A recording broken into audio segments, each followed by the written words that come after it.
Say from Jaja lift we up, say none of them can break we down. We stand solid as a rock, and hold a firm ground. Listen bound the pagan and them little dirty heart, because them now got shot the road where we are walk.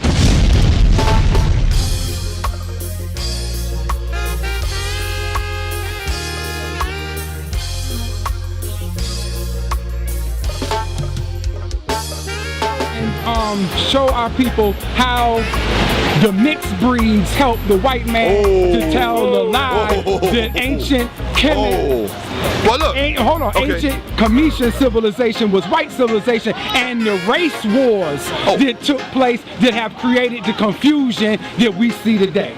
Okay, hold on. What that means, hold on. Here's something, this is really important. What black people have to start doing is we got to start to tell the truth about ourselves, and it's not going to always make us feel good. That's right. Okay? And so everything about ancient Egypt was not, you know, just beautiful and this, that, and the other. We made a lot of mistakes. And the number one mistake that we made, hold on, I got to say this. Here it comes, here it comes. I got to say this, I'm going to say it. When you walk around New York and you see black men with white women, and you see all these black athletes with white women, it reminds me of this. Have you ever heard the saying, you're gonna mess around and repeat history, or history always repeats itself? Yep. You got the saying wrong. The correct way to say it is, those who are ignorant of history will repeat its mistakes.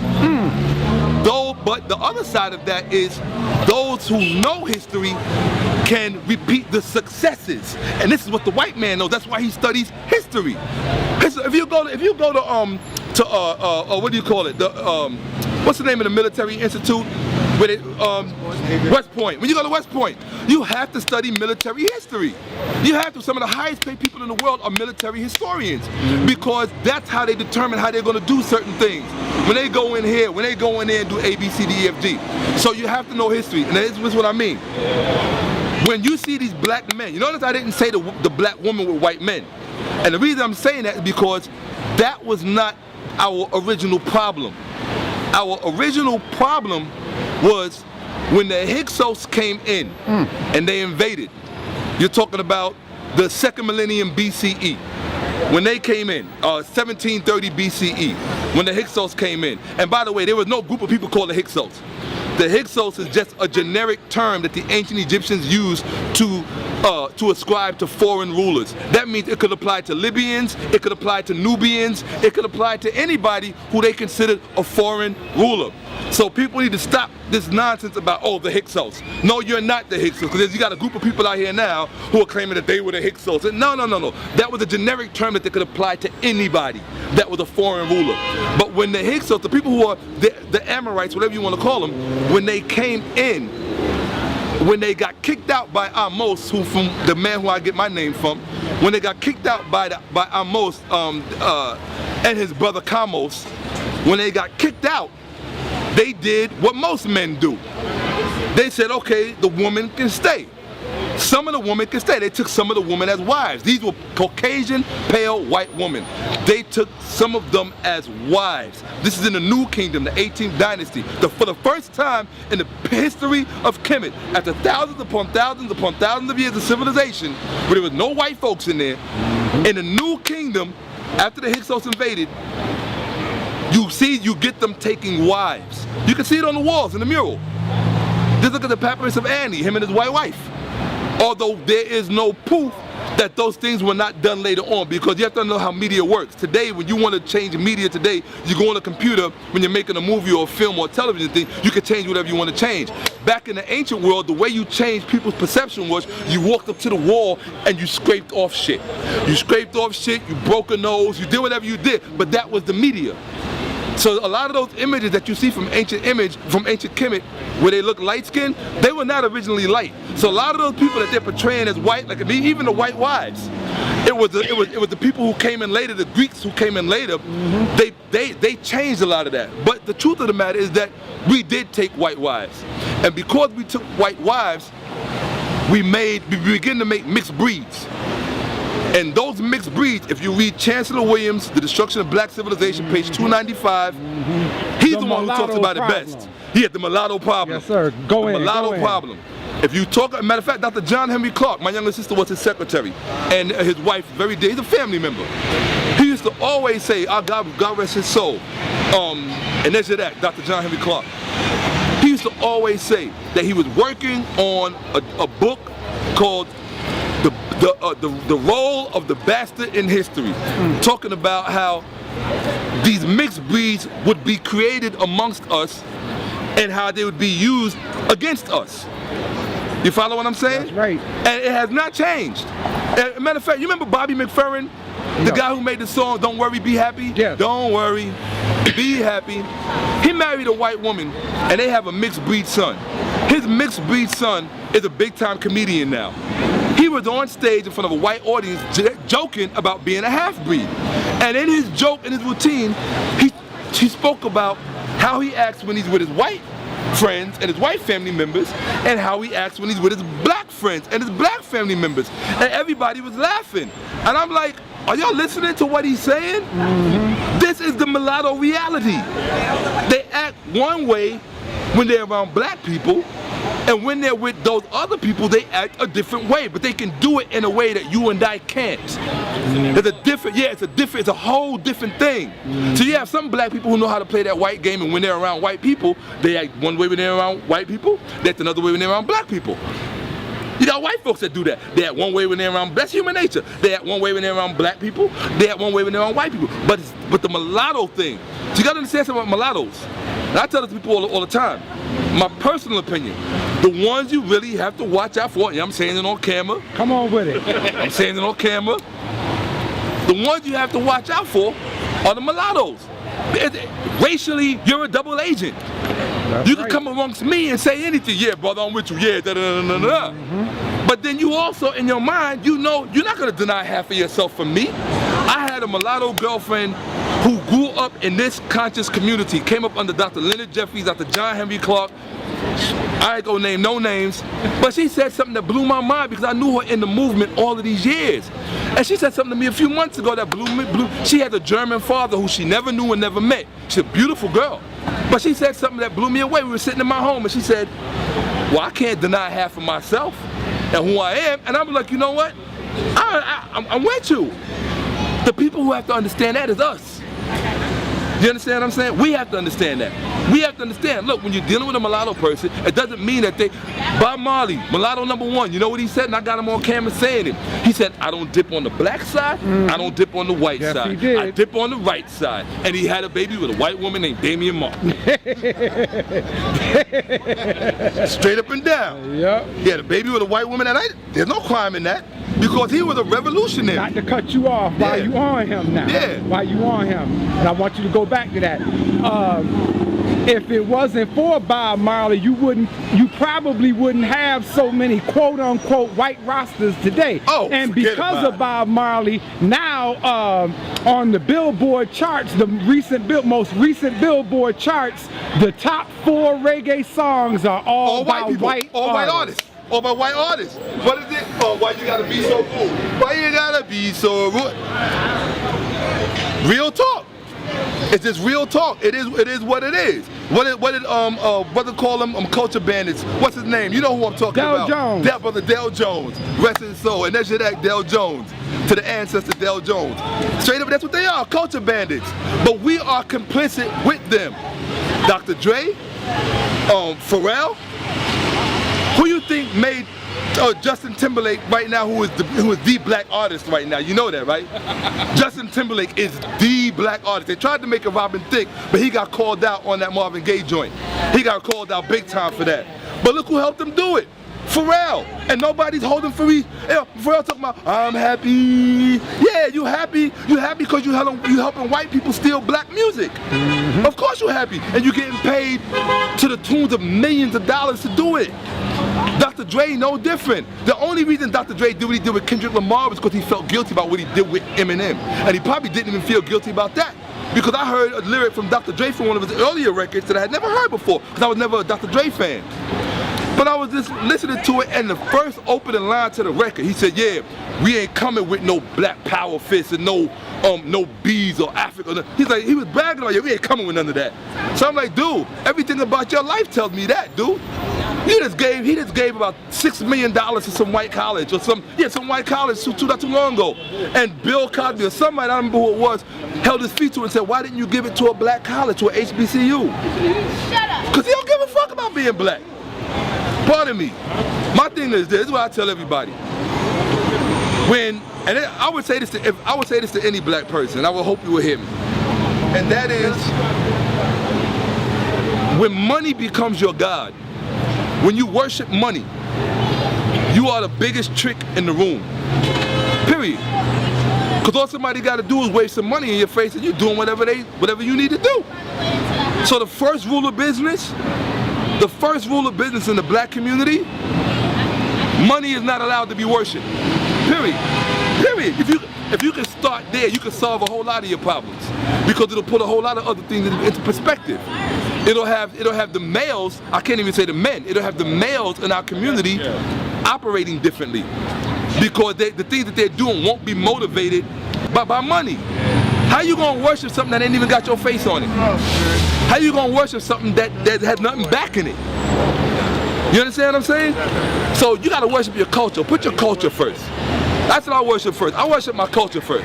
That's my God. My God is my culture and whatever come along with that. But that also means the good of it, the bad of it, and the ugly of it. So I can't lie about it. And part of our culture in ancient Kemet, unfortunately, was taking foreign wives. And when you take foreign wives, you create children that are disenfranchised from the culture. You gotta remember, one of the rules to become pharaoh in ancient Kemet was you had to have a relationship to the bloodline through the female. The queen was much more important than the king was in ancient Kemet. Much more. Much more. There's actually an ancient Egyptian soap opera that's online. I will not tell you the name of it because I use a lot of footage from it in my music videos. Alright? Yeah, but one of these days, Hotel family, one of these days I'm gonna share it with the black community, because when you see it, it's gonna blow your mind. This was an ancient Egyptian soap opera that was in the 80s, produced in Britain, and it's online. And when you see it, it's gonna blow your mind, because they spared no expense on the set. You're gonna actually think you're looking at ancient Egypt, and the level of scholarship that's evident in the script, in the conversation, in the dialogue. I was watching it this morning before I went to sleep. I'm just watching it because I'm like, I cannot believe that whoever put this together really did their homework like this. We don't do that. We don't. They will spend no expense. They got a new one. What's that new Egyptian show they got coming out? Hieroglyphs. Right? It's a new one. You heard about it, right? You seen it, right? It's called Hieroglyphs. Now everybody's mad because they got a white guy as the pharaoh. I'm saying, don't get mad. The first question you gotta ask, well, are they being historically? First thing, all you see is a bunch of mad black people on the page. Oh, the ancient Egyptians weren't white. The ancient pharaohs weren't white. Well, hold up. What period are you talking about? Because if you're talking about the Ptolemaic period and the Greek period, yes, there were white kings ruling on the throne. It's just a fact of fucking history. Pardon me. It's a fact of history. But the truth of the matter now, once you get to that point, once you say, okay, well, as long as it's in the Greek period, and they're just talking about the Ptolemaic, they're telling their history. That's their history. They did that. After Alexander came in and Ptolemy set up shop, they did that. He pronounced himself king of Egypt, dressed as a pharaoh, was head of the priesthood, all of that. They did that. But even during the Greek period, don't ever let nobody fool you. They never conquered all of Egypt. They only had the north. They didn't have all of the North Egypt. And in fact, what they call Alexandria, Egypt, was not even considered Egypt. It's what scholars called ad Egyptum, as opposed to in Egypt. It was a foreign intrusion built upon the harbor. And it was the first time in the history of African history that black people had to follow Jim Crow laws on their own land. In other words, when you went into Alexandria as a black person, you were either sweeping the floor, you were picking up the shit, or you were somebody's butler, or you were a priest on behalf of the white king. Hear what I'm saying? You were a black priest on behalf of the white king. In fact, Walter Williams calls them correctly the first documented uncle I don't call them Uncle Tom, Sambos. They were the first documented Sambos in history. They're the first. It was a small part of the Egyptian priesthood. Oh, she is so cute. They were a small part of the Egyptian priesthood that sold us out. They straight up, they sold us out. They went to work for the Greeks. They said, what you want? You want a god? I'll make you a god. He said, yeah, no, Alexander. Oh, no. Alexander came in. I had to give somebody a story. My birthday was June 20th. And I had to spend the whole day. I thought a brother was coming through this to spend some time with me. I didn't realize he just wanted to come through and learn. So I had to stop everything I was doing, working on the music video, and I actually taught him the entire day. But it was one of the best birthdays I've ever had in my life, because while I was teaching him, I was discovering some things I hadn't seen before. And let me tell you something. For me to discover something I've never seen before is deep. That's deep, bro. Because what makes these eyes special is that I've seen things that most human beings have never seen when it comes to manuscripts, when it comes to our history, when it comes to seeing things that they kept from us. Like I'll give you an example. One of the things that I find most fascinating. When were we slaves in this country? What century? What was the last century that we were slaves in? 19th century. In the 1800s, 1851, 1845, 1823, 1865, we were slaves in this country.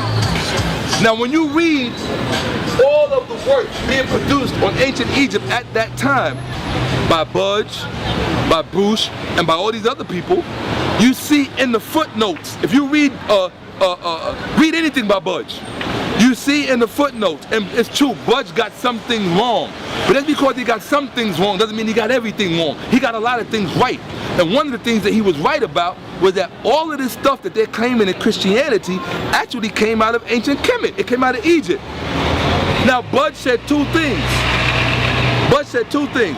He said everything in Christianity came out of Egypt, and the ancient Egyptians were black. They were Sudanic black people. That's what Budge said. They were black Africans. All right? He said they were black Africans, and everything in Christianity came out of ancient Egypt. That's what he said. Now, he documented this. If you look at the footnotes, it says 1845, 1823. That means that they knew who we were while we were picking cotton. They knew. Understand what I'm saying? They knew who we were while we were picking cotton. And that's why, hold on. And that's why they outlawed books like Count C.F. Boney, Ruins of Empire. They outlawed that book from coming into this country. They outlawed Eugene M. Kyne's Adventures of Mankind. They outlawed that coming into this country. Because, let me tell you something, and now this is where I'm going to get a lot of flack, but I really don't give a fuck, because I'm just an honest person. All white people are not your enemy. All right? You got as many black enemies as you got white enemies. That's just a fact. You don't believe me? You go to Chicago, stand on the street corner. Okay, all right then. All right, do it. You ain't got to tell me. I used to run up in Inglewood, okay? So what I'm telling you is this. You had a lot of white people during the 19th century who were trying to tell the truth. People like Gerald Massey. Dr. Clark said, read Gerald Massey. He said, you have to read the radical white writers who were telling the truth. Gerald Massey, Albert Churchwood. Give me another one. Because there was too many of them. What you call it? Massey's student, Alvin Boyd Kuhn. The list goes on and on and on. You had all of these white people saying, wait a minute, y'all sold us a bill of goods. These black Count C.F. Boney, who went to Egypt with Napoleon. But because he was a count and a baron and had his own money, he didn't have to kiss Napoleon's ass. Because Napoleon hated black people. Napoleon hated black people with a vengeance. With a vengeance, he hated black people. And he had a mixed breed girlfriend who told him to kill Toussaint. She said, how you gonna let a nigga run you out of Haiti? It was a half black, it was a half breed. She told that to Napoleon. And it messed with Napoleon, your manhood. And Napoleon went and did what he did. Right? So, here's the deal. There's a book out right now. It's called Africa, China's Second Continent. You better get that book. Because, hey, hold on now, I'm gonna show you how deep it gets. Right now, you literally have 2 million Chinese who got tired of competing with other Chinese people in China because they got billions of people and it's overcrowded. They said, They looked over at Africa. They said all the gold is over there, all the diamonds over there, all the cobalt's over there, all the bauxite's over there, all of the coltan is over there. Boom. Now they didn't go to North Africa. They went to what they called Sub-Saharan Africa. All right, that's what they did. They're in Sub-Saharan Africa right now. They're in Mozambique. They're in Namibia. They're in Zimbabwe. You talking about setting up shop, but it gets even deeper. They're cultivating because there's always going to be this question of land ownership and inalienable rights because of what Mugabe did. So what they're doing is they're marrying their children into the population. That's what they're doing. In fact, the sons are not allowed to date Asian women. They can only date African women so that they can create the Blasian, the mix, the Tiger Woods. Now you got to be careful with that because what did Tiger Woods say? I'm not black. What did Pharrell say? I'm not black.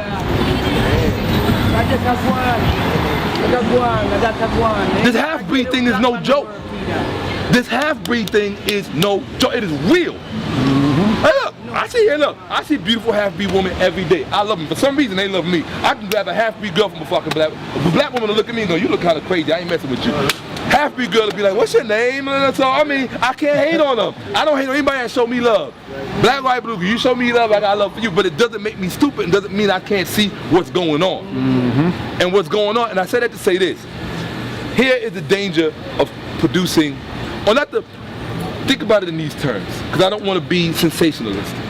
Think about it in terms of assets and deficits. Here is the deficit of creating mixed children. And this is nothing bad about, this is not to say nothing bad about mixed people. They're human beings like everybody else. They have hopes, aspirations, dreams, nightmares, this and the other. I'm not talking about their lack of humanity. I'm not talking about that. I'm talking about looking at things from our interest as a people. You understand what I'm saying? What happens is this. If me, as an African landowner, let's just say I got acres and acres of land in Uganda. Because Uganda's no joke. You talking about land? Idi Amin was the greatest black man. People talk about Marcus Garvey. Nah, Idi Amin. That was the man. Idi Amin said on camera, he said, you black people, he said this back in the 70s, he said, you black people in America need to become the president of the White House and take that shit over. He said that. And he talked about Israel like shit because he, you know, remember Sharon, Perez Sharon, the prime minister of Israel? Idi Amin was his right hand. And Idi Amin used to tell them, if you ever try to fuck with me, I will destroy everything about you before you even wake up in the morning. He said, I will bomb you off the face of the earth. Idi Amin said that. Idi Amin said that, had his own Air Force thing going on. Idi Amin was the one that they had to neutralize. It wasn't anybody else. It wasn't even, I mean, I love Nkrumah. In my house growing up, Nkrumah was Jesus. In our house growing up, Kwame Nkrumah was Jesus Christ in our house growing up. Yes, sir. Right? But here's what you got to know. Let's just say I got all of this land. Hold on, I'm gonna drop it for you. I'm gonna drop it for you. Here's what you got to know. Let's just say you. I'm gonna use you, all right, and I'm gonna use you, okay? Let's just say you are a black man and you're a black woman, and you own all of this land in Uganda, right? It ain't got nothing to do with the debate. What happens if, say, okay, I'm gonna move you out of the picture, young lady. What happens if you get yourself, I got you. No, I don't want you to be over there. Let's just say us as African Americans. Because you know what they said about us in Brezhnev's report? The Brzezinski report. You remember the Brzezinski report, the 2000 thing when they said we had to stop African Americans from having any connection to Africans in Africa? That was the part of the whole COINTELPRO thing. That's the documentation. That came out of the White House. They said we have to make sure that African Americans have no relationships with Africans. That was a big agenda. And so it was important for them to help mold our concept of ourselves. In fact, that's why they bankrolled all those television shows like Good Times, Sanford and Son. All of that was so that we wouldn't look at ourselves as Africans, but as something distinct other than. Okay? Now here's the problem. Right now, me as a black man, right?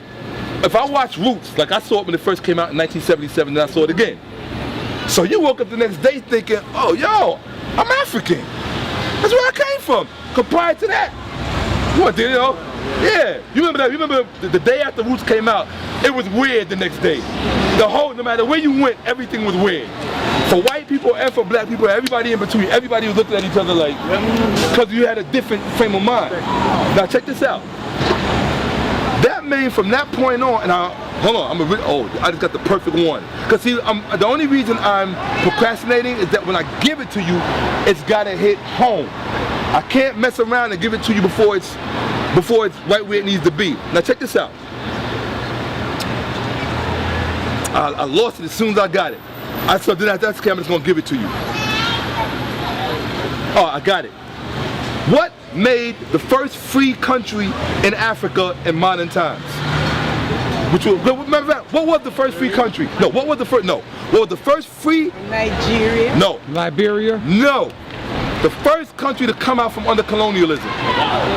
Who? Ethiopia. People, come on! Martin Luther King went to the inauguration of this country. No! Ghana, Kwame Nkrumah. Yeah. Kwame Nkrumah, that was the first one. They were the first one to come out from under the yoke of colonialism. That was the first one to step into the sunshine and say, yo, we black, we on our own, and we got this. That was Ghana, and that was Kwame Nkrumah. Right? Right? Now, hold on. Who influenced Kwame Nkrumah? Who influenced Kwame Nkrumah? Come on, read Black History 101 now. Who influenced Kwame Nkrumah to go back to Africa and make Ghana a free country? Who was it? The white man. Hey, yo, I'm about to take my belt off and start doing like Jesus did in the temple. Okay. Yo, no, Marcus Garvey. Marcus Garvey. Kwame Nkrumah. Stop, yo, Marcus Garvey. Kwame Nkrumah used to walk up and down 125th Street pushing a cart, selling used books. He used to walk up and he used to hang in Marcus Garvey Park. This man was influenced by the writings of Marcus Garvey. He said himself, when he was going to the university in Pennsylvania, he read the philosophies and opinion of Marcus Garvey. And he said that's what gave him the idea to go back to Africa and we could rule ourselves. But wait a minute. But then you gotta stop. Who influenced Marcus Garvey? A Jamaican. Who? Somebody, anybody. Who influenced Marcus Garvey? Who was the one that made Marcus Garvey say, yo, the black man gotta come up and do his thing? Who was it? It's one man. No. This is what freaks me out. This is what makes this the part that I don't get, how my people don't know these things. No, you gotta know that this is inexcusable. It's one man, Booker motherfucking T. Washington, and that's that. Booker T. Washington wrote a book called Up From Slavery. Marcus Garvey read that book. So I'm trying to show you something. What I'm showing you is that you got a black man in North America named Booker T. Washington, who influenced a black man in Jamaica named Marcus Garvey, who influenced an African in America named Kwame Nkrumah, who went back to Africa because of what these two guys had done before him, and he freed Africa and got the British out of there. So what did that tell you? What that tells you is is an old African saying. If you take a fish and you throw it in the ocean, no matter how long it's in that ocean, I'm sorry, if you take a piece of wood from a tree, a branch, if you throw a piece of wood from a tree and you throw it in the ocean, no matter how long that branch is in the ocean, it will never become a fish.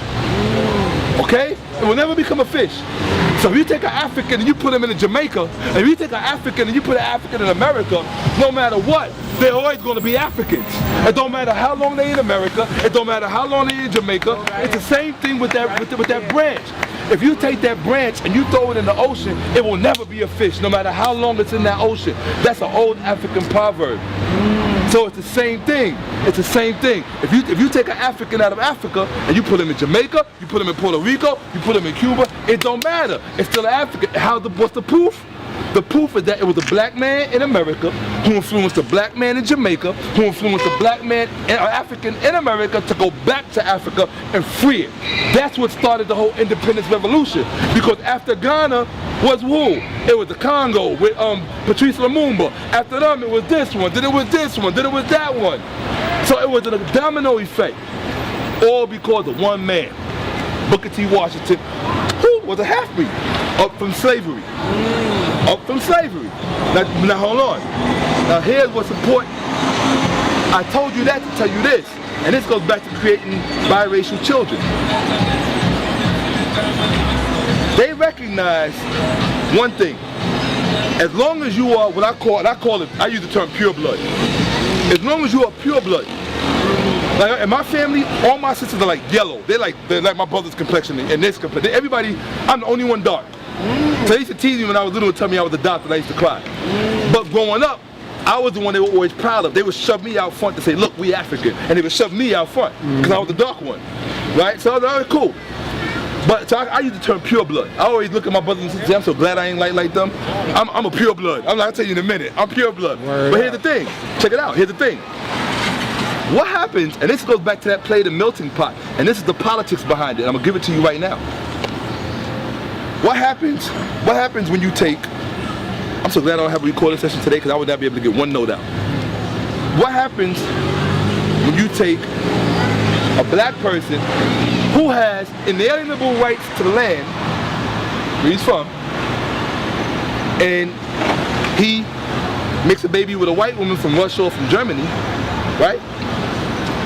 That child, who 9 times out of 10 is not going to grow up in Africa, it's going to grow up in Germany and France or Switzerland or someplace like that, that child no longer has any relationship to the land. You freed it up. I don't see myself as an African. My mother's German. I'm just saying, hypothetically, if my mother's German and my father's African and I'm going to school in Germany, why would I come to Africa and do A, B, C, D, E, F, G? It doesn't mean that there haven't been instances where you have biracial people who strongly identify with the black side. I'll give you a perfect example. Rawlings. Remember Rawlings in Ghana, who was the president of Ghana? Most people thought he was just a light-skinned black. No, he was part German. But he didn't know anything about the German side. He grew up as a Ghanaian.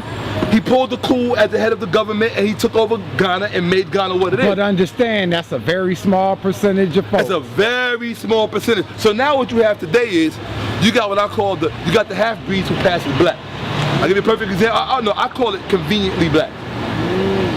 Perfect example, Mariah Carey. Mariah Carey's not black. Mariah Carey mommy don't look like my mama. But she sings black music and markets and promotes herself as black. Because conveniently, getting money. And then for the white masses at large, the package that she's being presented is, it's appealing. It's appealing. You understand what I'm saying? And hold on, there's another one. I can't recall who the other one is, but there's a whole bunch of them out there. I had to illustrate this for somebody the other day. And it was in fact, it was. Thank you, Halle Berry. Not black, but markets and promotes herself as black conveniently. In other words, you're black when it's convenient to be black.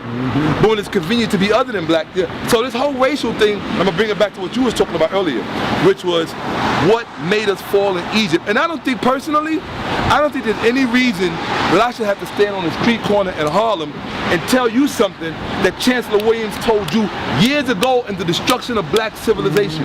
I got one beef with my people. And Dr. Clark said this over and over again. You do not read nearly enough. No, check it out. You do not read nearly enough. And that's a fact. Me personally, I'll tell you right now, anybody in my family can tell you, I will take, especially in the wintertime, when it's cold outside, I will take an entire month out and literally not get out of my bed and just read. I will go through a whole text. From front, I taught my son growing up. I said, do not ever tell me you read a book if you did not read the appendix, the bibliography, the notes, the copyright date, table of contents, every single thing from the front to the back. When you did that, then you read the book.